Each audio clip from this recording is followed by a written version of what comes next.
Fica à vontade. Tá bem. Então, boa noite. Eu quero agradecer, né, inicialmente esse convite, mais uma vez, de estar com esse grupo que já faz muitos anos que eu tenho a alegria de fazer algum tipo de trabalho, de desenvolver alguma atividade. E hoje, mais uma vez, estou aqui com vocês. Apesar da distância, nós estamos juntos. Então, o tema proposto para que a gente possa trabalhar na noite de hoje, aqui, na verdade, eu estou com o Francisco, é de manhã aí no Brasil e aqui em Portugal já é à tarde, mas eu sei que aí agora é à noite. Então, eu estou falando à noite para que a gente possa se dar uma sensação de estarmos mais juntos. O proposto foi falar sobre a espiritualidade em relação aos animais. E a primeira coisa que eu vou trazer para vocês é uma percepção da inteligência. Porque tudo que tem inteligência, né, tudo que tem um comportamento, todo indivíduo que tem um comportamento inteligente, ele parte do princípio que existe um princípio inteligente agindo naquela matéria. Então, eu trouxe essa imagem, né, que ela é muito representativa sobre a inteligência dos animais. Então, tenho certeza que quem está escutando o que a gente está conversando hoje, que tem animal, vai estar pensando agora o quanto o seu animal é inteligente. O quanto o seu animal tem comportamentos inteligentes. Que a gente fica até impressionado como eles podem ser tão inteligentes.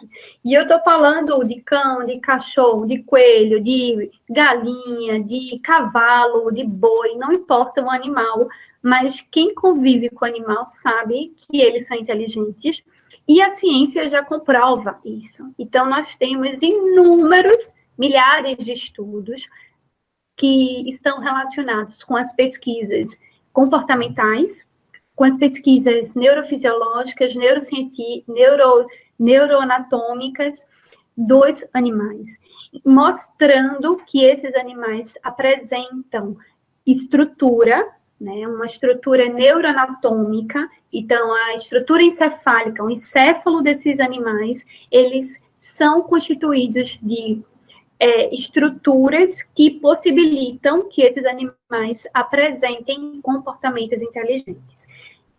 Estruturas estas que nós, seres humanos, também temos.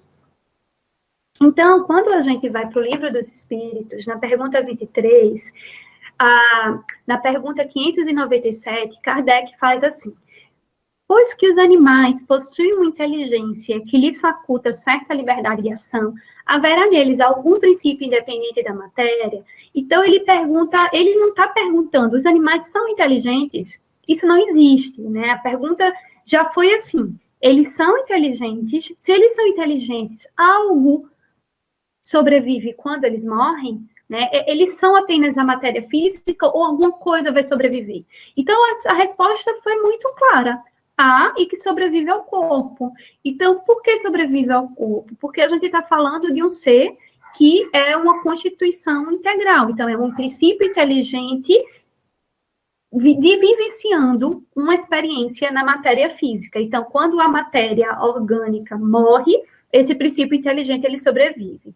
E aí, quando a gente vai para a pergunta 23 do Livro dos Espíritos, a gente vê assim: o que é o espírito?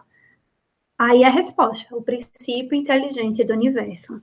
Então, quando compreendemos que o espírito, ele é o princípio inteligente, nós também podemos afirmar que os animais são seres espirituais vivenciando uma experiência na matéria, né?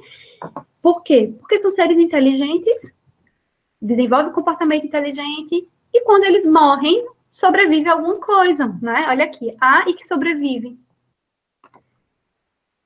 Joana de Ângeles, no livro Autodescobrimento, Uma Busca Interior, ela fala assim, ó: o pensamento é a exteriorização da mente, que independente da matéria, e, por sua vez, é originária no espírito.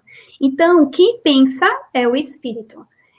E para que haja um comportamento inteligente, para que um animal ou um ser humano desenvolva uma conduta inteligente relacionada a esse intelecto, é porque houve um pensamento prévio.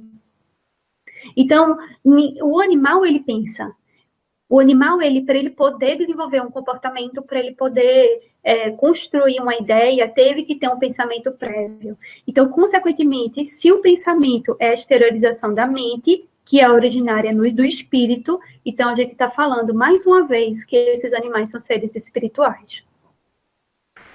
Aí, eu vou trazer para vocês aqui o que é que a gente atualmente tem como comprovação científica que essa declaração de Cambridge foi um marco na nossa sociedade mundial, né? Não foi não só na sociedade do Brasil, nem aqui de Portugal, mas sim do mundo. Então, o Dr. Philip Lowe, esse cientista, ele é um neurocientista, e ele, em 2012, né, com 26 outros neurocientistas, se juntaram em um seminário de neurociência, e nesse seminário, esses cientistas liberaram a Declaração de Cambridge. E a Declaração de Cambridge, ela foi muito importante, porque ela confirmou que apresentam estruturas orgânicas que possibilitam que eles apresentem inteligência, desenvolvam emoção, tenham sentimento, tenham consciência. Então, essa declaração de Cambridge, ela saiu ela colocou, né, no meio científico e no meio social algo que quem tem animal já sabia, né, que os animais são inteligentes, que os animais têm emoção, têm sentimento, têm consciência, apresentam dor, prazer. Mas isso, esse documento, ele foi um marco social, porque foram cientistas renomados que afirmaram, através de inúmeros estudos, que sim, esses animais apresentam todo esse componente, essa constituição que nós estamos falando. Então, olha, eu trouxe aqui para vocês uma parte, né, dessa declaração que fala assim: a ausência de neocórtex não parece impedir que um organismo experimente estados afetivos. Evidências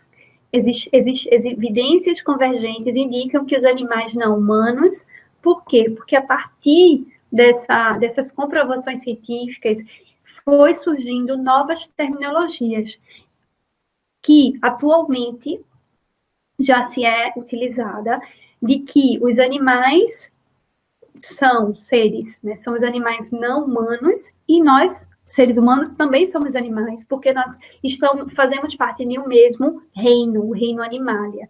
Então, esse reino animalia, na qual nós e os outros animais fazem parte, também nos coloca como seres, como animais. Entretanto, até por causa disso, a terminologia mais adequada e mais atual é identificar os animais como animais não humanos e os animais humanos. Então, continuando aqui na leitura, ele fala assim, indicam que os animais não humanos têm substratos neuroanatômicos, neuroquímicos e neurofisiológicos, consciência juntamente com a capacidade de exibir comportamentos intencionais. Então, eles apresentam estruturas orgânicas, fisiológicas, que possibilitam que eles desenvolvam um comportamento inteligente a partir de um pensamento prévio. E se eles pensam, consequentemente, eles são seres espirituais vivenciando a experiência na matéria. Consequentemente, aí eles continuam, consequentemente, o peso das evidências indica que os humanos não são os únicos a possuir os substratos neurológicos que geram consciência. Animais não humanos, incluindo todos os mamíferos, as aves e muitas outras criaturas, como os polvos, também possuem esses substratos. Então, existe um documentário no Netflix que fala assim, sobre o polvo, né, a inteligência do polvo, que é fantástico, e eu sugiro aqui para quem tiver interesse de assistir. Então, mostra como esses animais são inteligentes. E aí, olha, ele fala assim, no final dessa declaração, ele diz assim, não é mais possível dizer que não sabia, né? Não é possível dizer que nós não sabíamos o quê? Que esses animais apresentam toda essa composição orgânica que possibilitam que eles tenham emoções, consciência, sentimentos, dor, tristeza e inteligência. Então, partindo desse princípio, surgiu uma nova terminologia, que é a terminologia utilizada atualmente, né, na nossa sociedade, que é senciente. Então, os animais agora são considerados seres sencientes. Então, isso saiu, né? Antigamente, os animais eram chamados de seres irracionais. Não existe mais essa terminologia. Os animais, assim como nós, são racionais. E são muito mais que isso, são seres que sentem, sencientes. Então, essa terminologia, né, esse neologismo, surgiu após a Declaração de Cambridge. E sente o quê? Tudo, né? Todas essas emoções primárias que nós sentimos, como raiva, tristeza, como alegria, como medo, e muitas outras que nós possamos ter olhos para ver. Então, quantos animais apresentam comportamentos e condutas que são extremamente significativos e que nos ensinam, né, tanta coisa como fidelidade, desprendimento, amizade, companheirismo. Então, essa imagem aqui é uma imagem muito sentida, né? É uma primata, uma macaca, sofrendo o seu luto pela perda do seu bebê. Então, esse aqui é um filhote dela que tinha morrido e ela está gritando, literalmente, de dor. É uma dor de um luto que ela está vivendo.